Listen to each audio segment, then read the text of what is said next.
Ndugu waandishi wa habari, tumeitana hapa kwa ajili ya kutoa taarifa kwa umma kuhusiana na mafanikio ya Jeshi la Polisi mkoa wa Njombe katika operesheni ambazo imefanya katika kipindi cha mwezi Novemba 2025. Jeshi la Polisi mkoa wa Njombe linapenda kutaarifu umma katika operesheni ambazo imezifanya katika kipindi cha mwezi Novemba 2025 imefanikiwa kukamata watuhumiwa 98 ambao wamejihusisha na matukio mbalimbali ikiwa ni pamoja na mauaji, wizi wa pikipiki, uvunjaji, ubakaji pamoja na ukiukwaji wa sheria za usalama barabarani.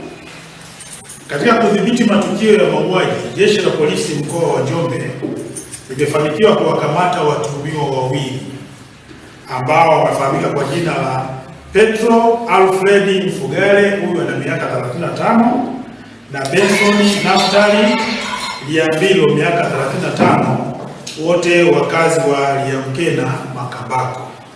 Watuhumiwa hawa wanatuhumiwa kwa kosa la mauaji ya mtu ambaye amefahamika kwa jina la Alfred Aloni Mfugale, miaka 61, mkazi wa Liamkena ambaye ni baba yao mzazi. Tukio hili limetokea siku ya tarehe 17 mwezi wa 11 2025, na mwili wa marehemu ulionekana siku ya tarehe 18 mwezi wa 11 2025, huku ukiwa na jeraha maeneo ya kichwani ambapo alipigwa na kitu kizito. Sababu ya tukio hili ni masuala ya imani ya kishirikina, ambapo marehemu alikuwa akimtuhumu mzazi wao kwa kujihusisha na mambo ya kishirikina.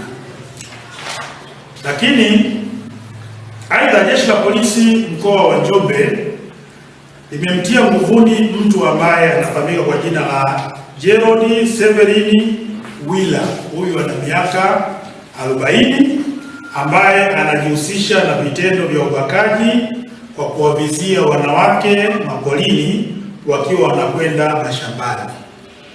Mtuhumiwa alitenda kosa hili la ubakaji siku ya tarehe 24 mwezi wa 11 huko katika kijiji cha Madunda wilayani Udewa, na mara upelelezi wa tukio hili utakapokuwa umekamilika atafikishwa katika mahakama ya wilaya Udewa kwa hatua zaidi. Ya sekta ya utalii na huduma za hoteli nchini, Parrot Hotel iliyopo Kaloleni katikati ya jiji la Arusha ni fahari ya Tanzania. Ina bwawa la kisasa la kuogelea na kupumzika kwa watu wa rika zote, mapokezi yenye ubora.